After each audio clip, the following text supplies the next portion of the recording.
Hebreus capítulo 9, verso 1. Então, vamos ler assim.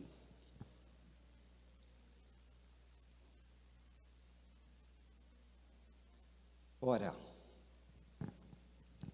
a primeira aliança também tinha preceitos de serviço sagrado e o seu santuário terrestre, pois um tabernáculo foi preparado, o primeiro, em que estavam o candeeiro e a mesa, e a exposição dos pães, ao que se chama Santo Lugar.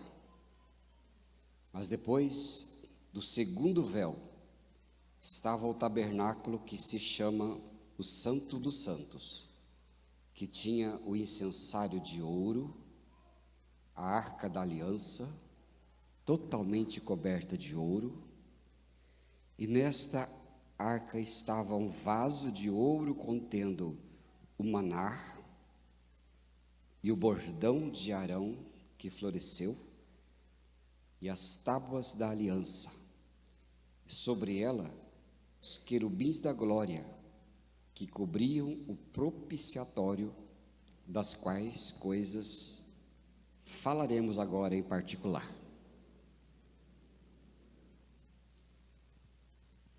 Estava lendo um livro de testemunho que ele estava contando de um soldado da Segunda Guerra que foi baleado. Mas quando ele foi para a guerra, o seu pai sempre entregou para ele uma Bíblia pequena e dizia assim: você leia essa Bíblia todos os dias, que vai ser como um sinal da presença de Deus com você. E ali ele colocou a Bíblia e foi baleado. Quando ele foi baleado no peito, um soco muito grande, ele começou a procurar o sangue, porque queria saber se tinha ou não. Ele passou a mão, retirou, era a Bíblia, e a Bíblia estava uma bala enfiada na Bíblia. E aí aquele episódio marcou profundamente a vida daquele soldado. E ele dizia, depois de uma carta que escreveu para o seu pai, dizia: essa palavra não somente salvou a minha vida do ferimento, mas também me colocou na eternidade. E aquela Bíblia guardada protegeu aquele homem fisicamente, mas a palavra de Deus colocada em nossas vidas, ela nos protege para sempre. Somos para sempre protegidos pela sua palavra. E é isso que a Bíblia quer fazer com a gente. Muitas pessoas consideram a Bíblia como um manual de proibições. Mas o homem de Deus, a mulher de Deus, considera a Bíblia como um cercado de proteção. Ela protege. Ela não te fala, te proíbe coisas. O povo deste mundo tem uma ideia assim muito deturpada do Evangelho, né? Dos evangélicos, Evangelho, achando que é o manual de não podes. De fato, tem bastante não pode, porque o ser humano precisa de muito não pode, não é? A gente não pode um monte de coisa, que se pudesse, a gente se daria mal. Um pastor amigo meu, Elias Passeri, dizia assim: olha, eu falo bastante não, porque afinal de contas Deus também falou não. Em 10 mandamentos, quase 9 são não. E para que são os nãos? Para nos proteger. Mas é isso que a Bíblia deseja para nós. E aqui o livro de Hebreus foi escrito para aqueles judeus que estavam sendo tentados a retornar a práticas antigas. E de forma tão brilhante, ele começa a descrever para os judeus o tabernáculo, seus utensílios. E ali ele não está apenas recapitulando a história de Israel através do tempo, mas está apontando para uma realidade maior e mais completa, que é o sacerdócio eterno e a presença e sacrifício eterno de Jesus na nossa vida. E ali a gente tem o apóstolo Paulo descrevendo. Parece uma coisa chata, né? A gente não gosta muito desse tipo de coisa, mas eu aprendi a gostar muito. Primeiro ele descreve o tabernáculo. Você for ler lá o texto que nós lemos, já li, ele fala, olha aqui, ali tem o tabernáculo.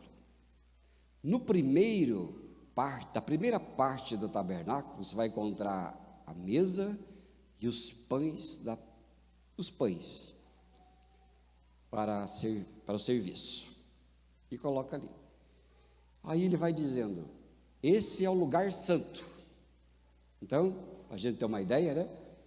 Havia o átrio é onde, por exemplo, onde estão vocês.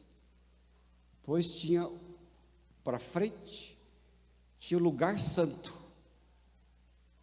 O lugar santo, ele era como se fosse o altar. E depois ele diz, atrás do véu, que era uma cortina pesada, que poderíamos dizer que era essa parede, havia o Santo dos Santos, onde ninguém entra. Só o sumo sacerdote entra uma vez por ano. Lá no Santo dos Santos, havia então uma arca, toda de ouro. Nessa arca tinha então uma bacia de ouro. Dentro daquela bacia estava o maná, porque esse tabernáculo ele foi construído por ordem de Deus da mesma medida. Se você tiver paciência de ler a Bíblia, quem está lendo a Bíblia aí esse ano todo, assim, sequencial, assim? Lógico, a gente vai de uns dias para lá, um dia para cá. Esse dia eu estava 45 dias atrasado. Mas daí, aqui na Bíblia tem aquela Bíblia do celular que é falada, né? Eu lembro que eu viajei para lá e para cá, fui para Londrina, eu colocava a Bíblia, e fui uma por uma, e fui colocando em dia. Aí eu cheguei, eu estou com um dia adiantado. Viu, seus iguarutos? Achou que estava atrasado, agora toma vocês. Estou dia adiantado. E está lá, e até coisas que eu não... Difícil de decorar, eu até decorei no caminho, eu até lembro até agora, porque tem coisa que você lembra do caminho. Eu não sei se vocês são assim, vocês estão ouvindo uma música, você coloca aquela música, depois você ouve aquela música de volta, você fala assim, eu estava no quilômetro tal. Quem é assim? Aconteceu com vocês ou não? Pois é, eu lembro até hoje, eu estava na curva de Cornélio para Londrina, e onde eu aprendi, eu estava no livro de João. João que dizia, Jesus falou, eu sou a ressurreição e a vida, aquele que crê em mim, ainda que esteja morto, viverá, e aquele que vive e crê em mim, jamais morrerá. Eu tinha uma dificuldade das ordens do negócio, que só falava do primeira parte, na segunda parte já não falava mais. E aí eu falei, aí foi voltando, falei, vou decorar, pau, mas que gostoso, agora eu fico falando isso aí. Tinha ali, e Deus tinha, e se você tiver paciência de seguir e ver coisas, você fala, por que a Bíblia tem medida? Por exemplo, está lá a arca, foi construída numa medida, não foi qualquer jeito. Esse púlpito tem uma medida. Eu tenho um segredo desse púlpito aqui que eu vou falar só para quem me perguntar em particular. É medida certa. E ali era para fazer, porque o tabernáculo tinha que ser a mesma medida, um espelho de onde está Deus. Não é um mistério? É o espelho. Tanto que o tabernáculo, ele era o átrio e ele tinha as mesas. As mesas iam para o lado direito e o lado esquerdo. E tinha o centro. E na frente havia o Santo dos Santos. Se você, naquela época, Moisés tivesse um drone, subido o drone, olhando de cima, ali estaria o formato da cruz. Sabia? Era o formato da cruz, porque ela estava apontando para Jesus. Tudo era. E ali, naquela arca, guardava as 3 lembranças da caminhada de Israel. O maná, que caía diariamente do céu para alimentar o povo. O bordão de Arão, que floresceu sobrenaturalmente para confirmar a legitimidade de Arão. E as tábuas da lei, que eram os mandamentos dados a Moisés. Era um kit, guardadinho ali dentro. E a gente pode guardar também esse kit. Quando você pega a cestinha para o mercado, você vai lá e compra algumas coisas, né? Coloca ali. Mas a gente precisa comprar também algumas coisas e guardar para sempre. Em nossas vidas, precisamos ter também essas 3 coisas. Primeiro, o maná. O maná, que foi esse alimento milagroso que Deus deu ao povo de Israel no deserto. Lá em Êxodo 16, você vai ouvir a história do maná que caía diariamente, menos no sábado, onde era guardada na sexta-feira 2 porções. E esse maná, não sei o que era maná, eu acho que é manga.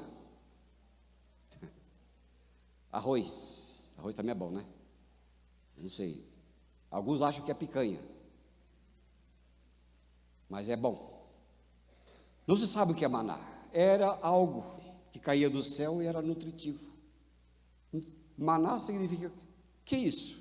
É maná. Não sabe o que era.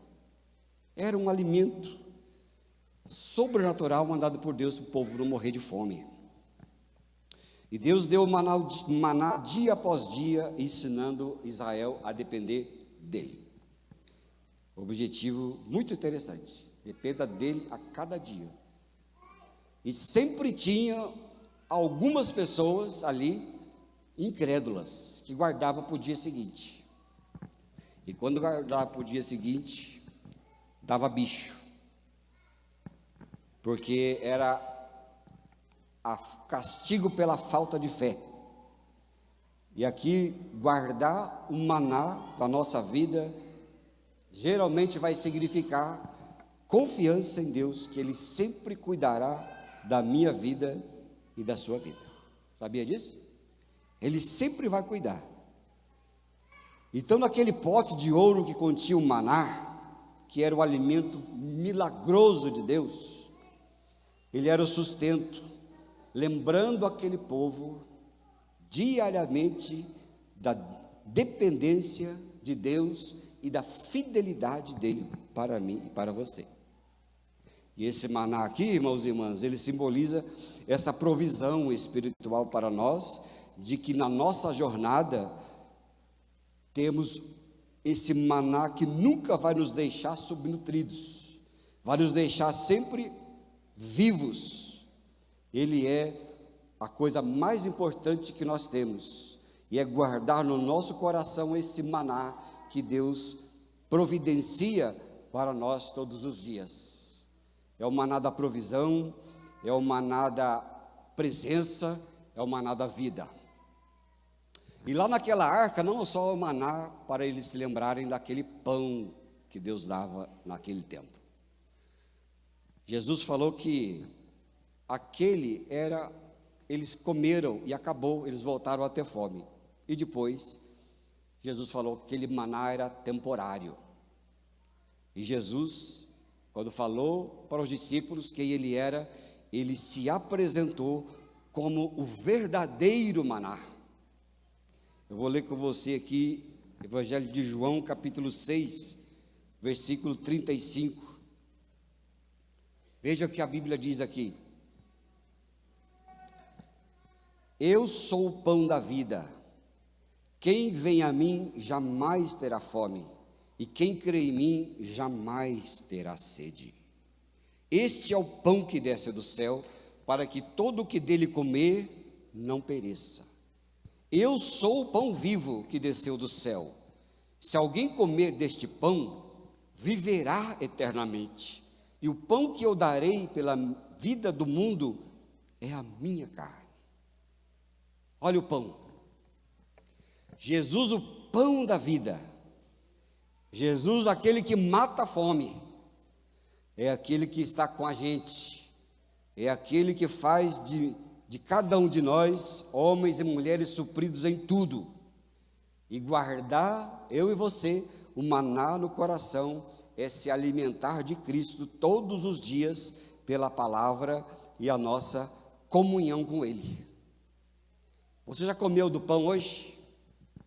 Comeu ou não? O pão da vida. Pão é bom, o pão da padaria é bom. Eu até gosto de fazer pão. A Fernanda também faz um pão bom lá. Quem já comprou o pão da Fernanda? Ela não faz mais, né? Para vender. Eu fui um dos últimos exemplares que pegou o pão. Eu gosto de fazer pão também. Gostoso. E aquele povo falava do pão, o pão do maná que estava na arca, o pão que estava guardado. Aquele pão, e Jesus falou assim: vocês estão atrás desse pão. O povo lá também estava atrás de pão. Eles comiam, voltavam a ter fome. Mas aquele foi um pão que voltaram a ter fome, mas agora Deus envia a este mundo o pão da vida, que é Jesus, irmão e irmã, que é o pão da vida, é o pão espiritual, é o pão que mata a fome, é o pão que sacia uma vida que precisa de significado, é o pão que é Jesus. E ele falou, ele se deu exatamente desse símbolo do pão, que é a coisa mais disponível que o mundo já teve, é a melhor coisa que foi disponibilizada para esta terra, que é o pão que tem em todo lugar, de todas as formas, de todo jeito, que o povo acostumou a comer. Naquele tempo lá do deserto, eles faziam o pão, tiveram que comer o pão sem fermento, mas depois com o tempo faziam o pão de novo, mas voltavam a ter fome, e Jesus veio e se colocou no meio deles e falou: eu sou o pão da vida, coma de mim, coma desse pão para você ser saciado para sempre, não é? Come deste pão, ele é esse pão, é o pão que vem pela sua palavra, é o pão que vem pelo seu espírito, é o pão que vem quando você nasce de novo, você se alimenta desse pão, é o pão que sacia a sua alma, o seu corpo, que sacia tudo que você é, querido, é o pão da vida, é o pão de Jesus, amém, amados? É o pão que nós devemos comer todos os dias. Quando Jesus orou, o pão nosso de cada dia nos dá hoje, também é o pão da provisão, mas o que ele estava dizendo é dele mesmo. A gente vive até sem comida desse tempo, mas não vive sem o pão da vida, porque esta vida passa, mas quem come o pão da vida, vive para sempre. É a vida que ele traz para nós. Como é bom esse pão, como é bom comer esse pão. Talvez você não sente, não vive, mas quando você se encontra em paz, quando no meio da tribulação, dificuldade, você se encontra sereno, serena, quando em todos os momentos, na alegria, você dá essa alegria para os outros, vê que você está alegre. Por que que é isso? Porque você tem o pão da vida, e ele veio dar esse pão, né? E o pão dele nunca acaba, ele dá pão, e o pão fica bom, o pão é amanhecido, é o pão murcho, é o pão de todo jeito, não é? mas vem, a gente come, a gente gosta, a gente vive, mas Ele é o pão vivo, é o pão que sacia a minha alma e a sua alma. É ou não é verdade? Pão maravilhoso. Meu pai era confeiteiro, mas ele trabalhava nas padarias. E ele sempre trazia, porque lá na padaria tinha os pães que sobravam, os funcionários levavam embora. Ele sempre levava pão. E a minha mãe tinha uma lata grande assim, aquela lata do pão. Chegava à tarde, ou dava fome, né, em mim e no meu irmão, a gente ia naquela lata do pão, abria e saía rasgando o pão. Era a coisa mais boa do mundo. Você sabe qual que é o melhor pão do mundo? É o pão com fome. O pão com fome é o melhor pão do mundo. E a gente comia gostoso.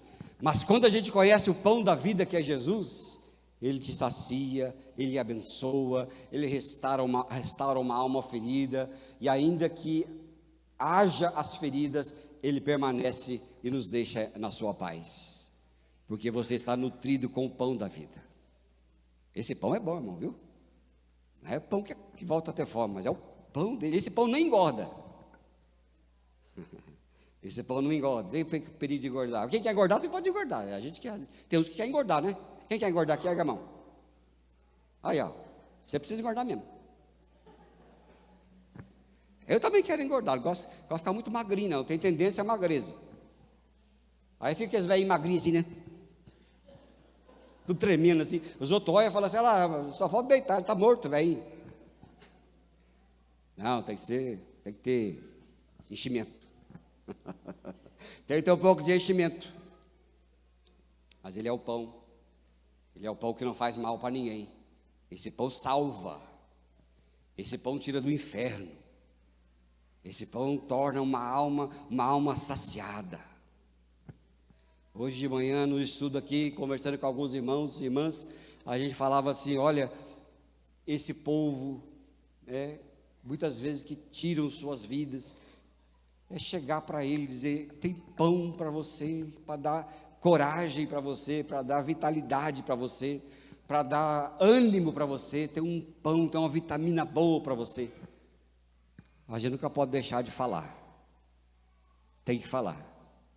Quando você vira alguém desnutrido, não é desnutrido só fisicamente, desnutrido emocionalmente, desnutrido espiritualmente, você vê alguém enfraquecido, querendo morrer, querendo matar, ofereça o pão da vida. Não precisa ensaiar e nem fazer evangelismo explosivo, nem curso de evangelismo, não precisa nada disso. Fala o que você sabe. O que é que você sabe? O que é que você sabe? Fala o que você sabe. Olha, eu conheci lá numa igreja, lá, Jesus tem mudado a minha vida. Mas quem é Jesus? Está na Bíblia, é Jesus. Ele fala assim: aquele que não nasceu de novo não pode ver o reino de Deus. Veio para o que era seu e os seus não o receberam, mas a todos que o receberam lhe deu poder de serem feitos filhos de Deus. E não se preocupa de convencer a pessoa, porque é o Espírito Santo que vai trabalhar. É Ele que vai fazer. Era um pastor aqui de Londrina que dizia: foi evangelizar um homem muito arrogante, sabido, arrogante, que é difícil pregar evangelho para gente sabida, porque enquanto ela não falir, não entra. E aí ele conversou um pouco, e o sujeito começou a rebater, e ele lembrou desse versículo. Ele falou: está lá, viu, está escrito lá em João capítulo 1, versículo 12. Veio para que era seu e os seus não receberam, mas a todos que o receberam, Ele deu poder de serem feitos filhos de Deus. Mas o que quer dizer isso aí? Veio para que era seu e os seus não receberam, mas a todos que o receberam, Ele deu poder de serem feitos filhos de Deus. Eu não quero falar com você. Vai embora. Eu vou embora porque eu quero te falar uma coisa. Veio para o que era seu, os seus não receberam, mas a todos quanto receberam, Ele deu poder de serem feitos filhos de Deus. Passe bem. Depois de algum tempo, estava o homem sendo batizado. É verdade, irmão. E Deus me deu o poder de ser feito seu filho. Agora eu sou filho de Deus. Não sou mais filho da ignorância. Porque é o pão da vida. Amém, irmãos? E pão maravilhoso. Por isso eu gosto de fazer pão. Esse dia eu fiz de madrugada, cresceu de madrugada, eu fui lá, e aí eu fui lá e assei, mas daí eu estava com muito sono, eu não sei se eu olhei direito, vi que estava grande, desliguei. Aí ficou meio, tinha que assar mais um pouco.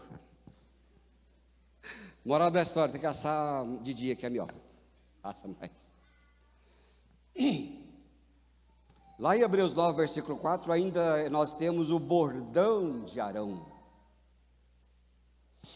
Se o maná que nós temos que guardar, pegar esse maná, guardar aqui na nossa arca, no meio da nossa vida, ainda tem o bordão. O bordão é a autoridade de Deus sobre a nossa vida. A gente vê o episódio do bordão de Arão. Esse bordão, ele era uma vara, um cajado de madeira seca, que era instrumento comum lá para os pastores juntar as ovelhas, os animais. E Arão, como sacerdote, tinha essa vara também, como os outros líderes também tinham. E Deus ordenou, isso está lá em Números capítulo 17, para você depois verificar. Deus ordenou então que firmasse ali, porque estava havendo uma briga. Tinha muita gente querendo tomar conta. Tinha muita gente querendo ser chefe, mas Deus tinha dado Arão para chefe, e eles não queriam aceitar Arão. E Deus falou assim, então é o seguinte, para vocês crerem que é Arão, cada um de vocês, sacerdote, pega um cajado seco e ponha na minha frente. E o cajado que florescer, é para vocês verem que é esse sacerdote que eu quero impor como autoridade. Então, colocaram, e de repente apareceu a vara de Arão, que era seca, não podia nascer nada mais daquilo, mas a vara de Arão floresceu. Ela floresceu, ali deu fruto de amêndoas, que numa única noite deu aquele fruto. E o povo então murmurava contra essa liderança, questionando se era mesmo ele, reconheceu que era aquele homem que Deus queria, como chefe do povo. E aqui a gente vê que guardar o bordão no nosso coração, na nossa vida, nós não precisamos competir com ninguém, porque quando Deus coloca você em algum lugar, ninguém pode tirar. Sabia disso? Não fique preocupado não se você está lá na sua empresa, lá querem passar você para trás, não, querem ficar fazendo firula em cima de você, não fica preocupado com isso aí não, deixa fazer. Porque se Deus colocou você ali, Ele vai firmar você. Vai prosperar na sua mão que vai prosperar. Não é na mão daquele que está querendo usurpar as coisas. É na sua mão. Fique se defendendo, não respondendo, se defendendo.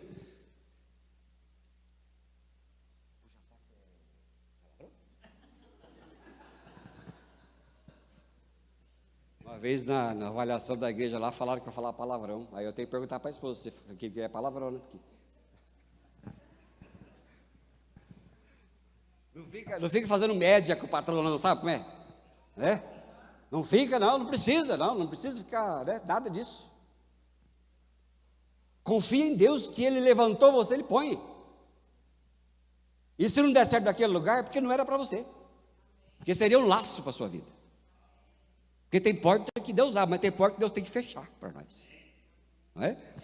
E ali, número 17, com a vara de Arão, que ocorreu para validar esse sacerdócio dele, que Deus havia feito. Mas aquele bordão de Arão, ele representa a autoridade e a escolha de Deus sobre as nossas vidas. E ele nos lembra que a verdadeira autoridade não vem de nós mesmos, mas ela é concedida por Ele. E o significado para nós, esse significado bom para nós, é que o nosso Deus é aquele que cuida e zela, e Ele fala assim, filho, quando eu te chamo, fique tranquilo. E lá a gente encontra Isaías 43, eu te chamei pelo teu nome, tu és meu. E ali a gente vê como é o poder de Deus. E guardar esse bordão no coração é confiar que o nosso Deus pode frutificar todas as áreas da nossa vida. Sabia disso, irmão? Qual a área da sua vida que não tem fruto? Você tem que parar para perceber, parar para orar e perceber isso. Qual a área da sua vida está sem fruto, que não frutifica, que não vai para frente, que não dá certo? Coloca diante de Deus. E você vai dizer: Pai, como o Senhor fez brotar a vara de Arão, faz a minha vida ser próspera. Porque Deus é um Deus riquíssimo, Ele quer dar sementes. E é muito interessante, quando a gente vai lá em Israel, a gente gosta de trazer aquela menorá, né? Para colocar em casa, né? Na igreja a gente não coloca, porque a gente não é judeu, nós somos cristãos. Um dia alguém colocar aqui menorá, eu tiro. Mas lá daquele povo tinha um significado. A menorá, ela tinha 6 braços. Em cada braço tinham 3 flores de amêndoa. Uma flor, um fruto e um broto. Uma flor, um fruto e um broto. Em cada haste tinham 3. Na haste do meio tinham 4 flores de amêndoas. Flor, fruto e o broto. E na ponta da haste do meio havia mais 4 flores de amêndoa, onde se colocavam as velas. Mas ali era uma flor, um broto e um fruto. Porque ali Deus fazia questão de colocar para nós, dizer assim: eu sou autoridade sobre a sua vida, conte comigo. O que eu toco, ninguém tira. E o que eu faço você florescer, ninguém vai te podar, a não ser eu mesmo. Porque Ele nos faz prósperos. Amém, querido? Ele faz próspero, Ele nos faz lembrar que Ele é a autoridade da nossa vida, Ele é o Deus da nossa vida, e essa nova aliança que Ele faz, é isso para nós, é Ele fazendo com que nós creiamos que Ele é o Deus que cuida, é um Deus que zela, é um Deus que nos faz ser frutífero, e é um Deus que quer guardar em nosso coração uma esperança, de que pode tudo ser seco, mas Ele faz brotar. Na vida do crente, nada é seco, nada é sem fruto. Na vida do crente sempre há a esperança, o dia seguinte, o choro que dura uma noite, a alegria vem pela manhã, o dia da morte é o dia da ressurreição. A vida de Deus é a vida para nós. E Ele fala: guarda na arca do seu coração o broto, porque é autoridade. Ali não só era o pão que era Cristo, mas era também o broto que era a autoridade de Cristo sobre as nossas vidas. Ele faz para nós isso. E aí dali, junto com o maná, junto com o broto, tinha as tábuas da lei. Ali em Hebreus capítulo, nós lemos, no verso 4, fala que tinha as tábuas da aliança, que são as 2 tábuas de pedra que tinham os 10 mandamentos que Moisés trouxe para o povo, que tinha o DNA do povo de Deus. Israel é um povo que não tem registros arqueológicos. Você não encontra Israel em registro arqueológico, não existe.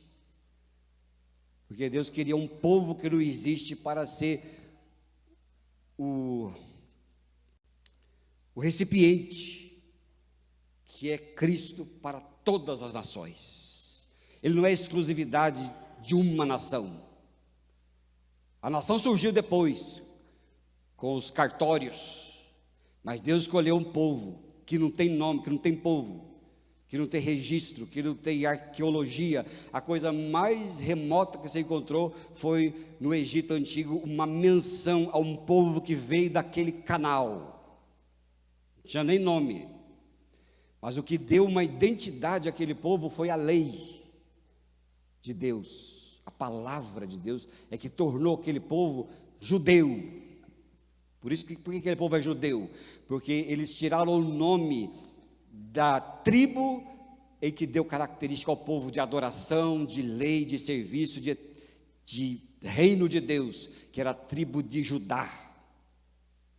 Por isso judeu, da tribo de Judá. Mas ali Deus falou: vou colocar a minha dispensação dentro desse povo que não tem nome, que não é ninguém, porque eles vão espalhar a minha salvação lá para o povo de Bandeirantes.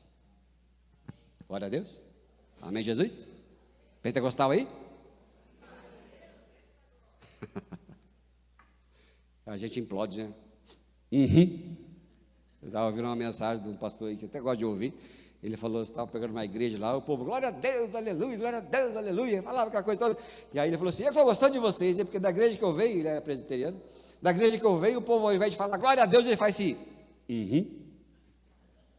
Quando eles falam é que está concordando, né? É Deus com a gente, é a lei do Senhor, e aquelas tábuas simbolizam ali a palavra de Deus na nossa vida, porque elas representam a vontade de Deus espiritual. Ele nos mostra o padrão da santidade de Deus para a minha vida. Lá em Salmo 119, versículo 105, o que é que diz, Marília? Peguei, né? Fica tranquila, não vou precisar responder não. Lâmpada e luz é a palavra de Deus, é Ele mesmo. E sabe o que é a palavra de Deus? A palavra de Deus é Jesus, irmãos. Ele falou assim: o verbo estava com Deus e o verbo era Deus. E a palavra estava com Deus e a palavra era Deus.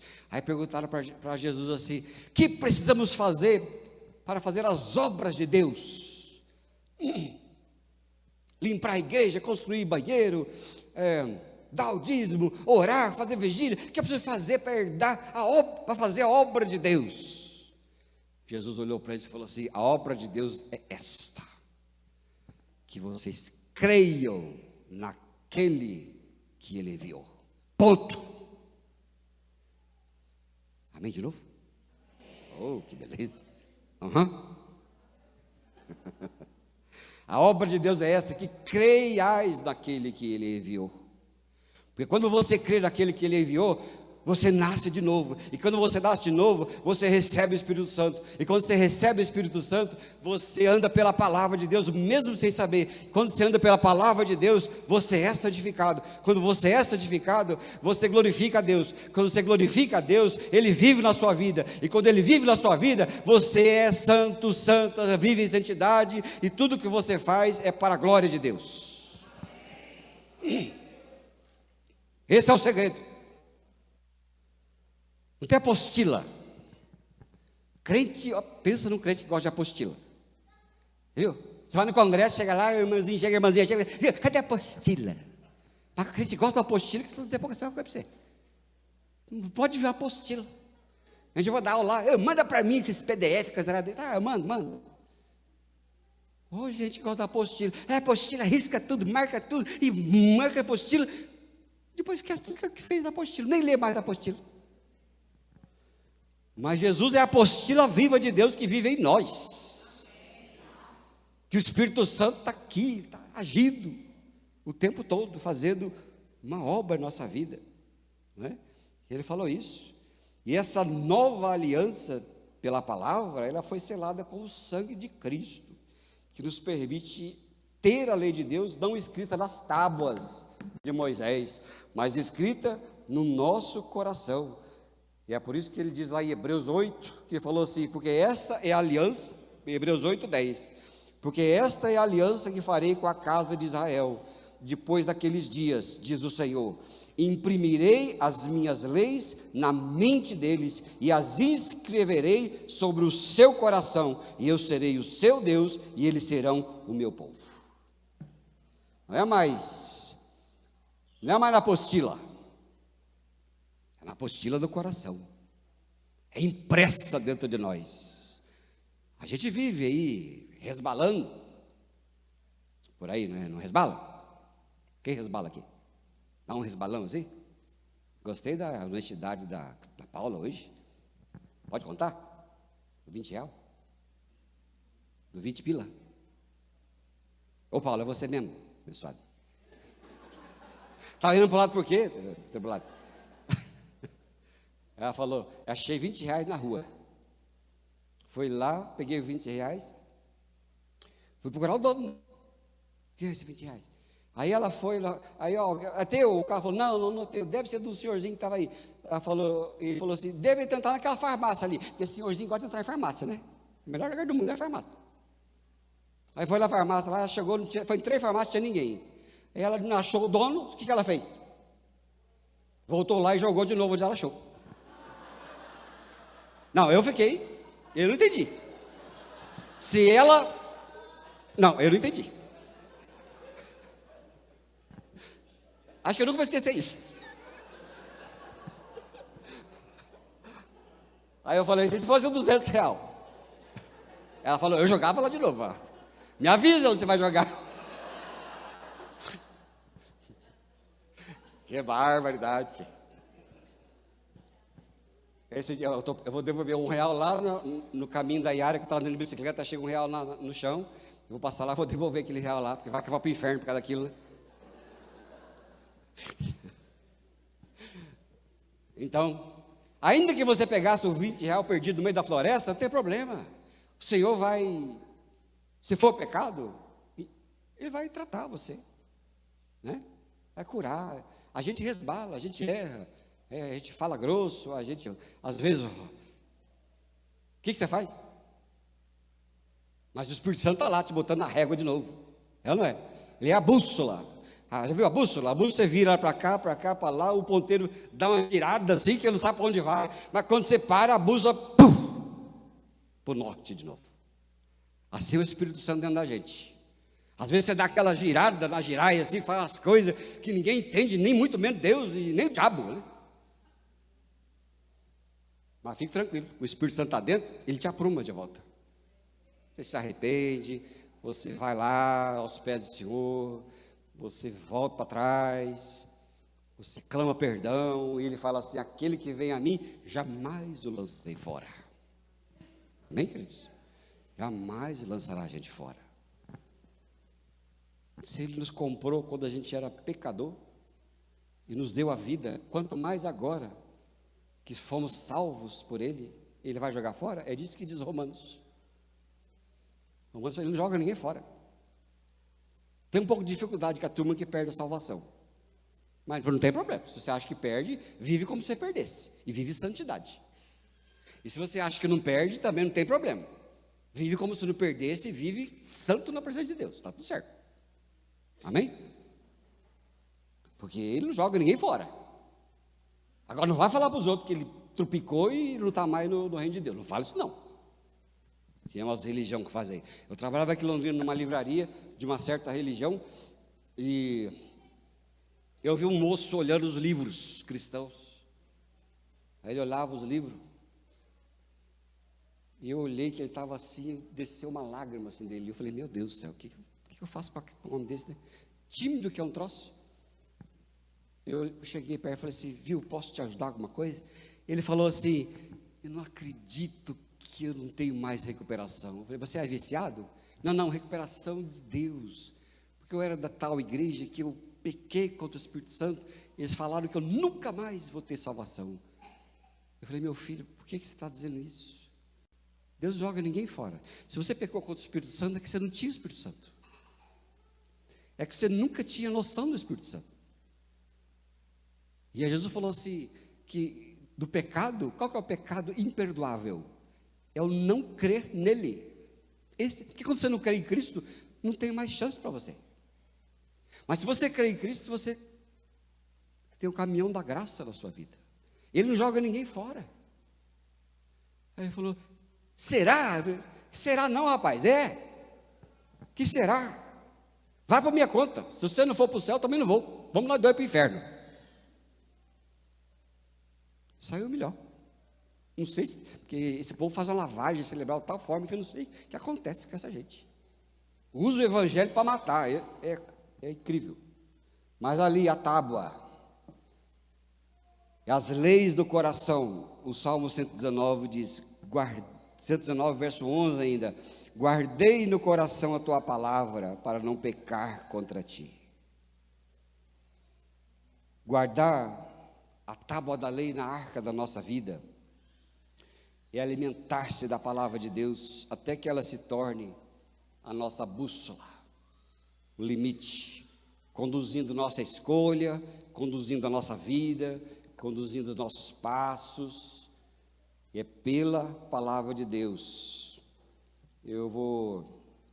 Tem um verso em Colossenses 3,15 ou 4,15, depois vocês acham certo, mas ela tem uma palavra que diz assim: que a paz de Deus seja o árbitro no vosso coração. O que é a paz de Deus, o árbitro? É quando você conhece a palavra de Deus, anda com Deus, e tudo que você vai fazer, você sente paz. George Miller, que é o autor, é um pastor do século XVIII, muito precioso, ele sempre orava 3 vezes. Ele falava: eu oro, antes de qualquer decisão difícil da minha vida, eu oro 3 vezes. 3 vezes espaçadamente. Porque ele aprendeu com o apóstolo Paulo, que falou lá que ele orou a Deus por 3 vezes, para que Deus livrasse ele do espinho da carne, mas Deus não quis. Nós vamos ficar com o espinho. E o Miller dizia: eu oro 3 vezes. Se Deus der paz, eu faço. Se não der paz, eu não faço. E aí a Bíblia fala em Colossenses: e a paz de Deus seja o árbitro do coração de vocês. O que é que você vai fazer? Vai mudar de emprego? Vai casar? Vai namorar? Vai comprar um carro? Comprar uma casa? O que você vai fazer? Ora a Deus, uma vez, não tem pressa. Porque gente que não vai para frente é os apressados. É o apressado, porque a pessoa cai em golpe. Porque ela fala assim: faz logo, está acabando, todo tempo. Aí fica desesperado e cai no golpe, porque é urgente. Agora, quem quer vender decentemente, demora para vender, gente. Demora. Quer corretor de imóveis aqui? Tem aqui corretor de imóveis? Algum corretor aqui? Sério? Tem ninguém? Tá bom. Quebraram a minha fala. Corretor de imóvel vai vender um apartamento, uma casa? Você acha que vende assim na primeira olhada? Não. E demora. A pessoa que vai vê uma vez, vê outra vez, e vê outra, vê outra, vê outra, vê outra, vê outra. E o corretor está lá com o negócio sem vender e não vende. Demora. Agora o apressado já vê que, compra aqui o bilhete premiado, que você vai lá, recebe, porque só vale até amanhã. Me dá aí, quanto precisa depositar? 20 mil. Pega 20 mil, põe lá. Cai no golpe. Porque é apressado. Mas o homem de Deus não tem pressa, não. Porque se não aparecer aqui, ele aparece outro. Porque mais a gente é interessado em vender para você do que você comprar. Ele ora 3 vezes. Eu oro e espero. Está indo de paz. Tá bom, vou orar de novo. É para comprar? Tá bom, vou esperar mais um pouco. Aí ora de novo. Está tudo dando certo. É de Deus. Tem paz. Agora só vai fazer uma coisa, está tudo emperrado, não dá certo, o banco fecha, o carro quebra quando você vai no caminho do negócio, mulher ou marido não concorda, um quer comprar, outro quer vender, outro quer comprar, quer aquele rolo na casa, desaparece o documento, fica uma embaçação daquelas, chuta que é laço. Se não é de paz, joga fora. A coisa tem que ser fluente. Se é fluente, é de Deus. E é mais ou menos isso que eu consigo explicar para vocês, o que é, e a paz de Deus seja o árbitro no coração de vocês. Quando as coisas fluem, quando as coisas dão certo. E agora sim, vamos terminar para a gente orar. Tinha ali na arca esses elementos preciosos: maná, Cristo, pão da vida, que sustenta a nossa alma. Tinha o bordão, Cristo é o sacerdote que nos representa e dá vida ao que estava morto e dá esperança a nós. E tinha as tábuas, Jesus Cristo é a palavra viva, escrita no nosso coração. E ela é assim para nós, e ela é viva e ela jamais termina. Vai durar para sempre. Conta-se que há alguns anos um arqueólogo encontrou uma semente de trigo dentro de uma tumba egípcia, porque os faraós egípcios, eles eram enterrados, eles colocavam lá dinheiro, comida, uma série de coisa, para que quando ele surgisse de novo, e vai que ele acorda com fome, né? Tinha que ter um trigo lá. E guardada por milhares de anos. Mas se o arqueólogo achou uma semente esquecida, foi lá e plantou. Para surpresa de todos, a semente, pum, floresceu. A palavra de Deus é poderosa. Vamos orar. O pessoal do louvor pode vir aqui à frente. Uma irmã que falava para mim assim: olha, estou orando pelos meus filhos que não estão mais na igreja, tal. Eu, fica tranquilo. A palavra foi semeada, ela foi. Não tenha dúvida. A palavra que foi plantada, ela vai explodir. Porque ninguém segura a palavra de Deus. Ninguém segura o Espírito de Deus. Se ela foi, ela entrou, ela pode estar seca por muito tempo, mas ela explode. Ela volta vigorosa. Porque a palavra de Deus jamais volta vazia. E a palavra de Deus é Cristo, o Senhor. Que a arca do seu coração e meu coração esteja aí bem guardadinho. O maná, o bordão e a palavra de Deus. Para você viver bem.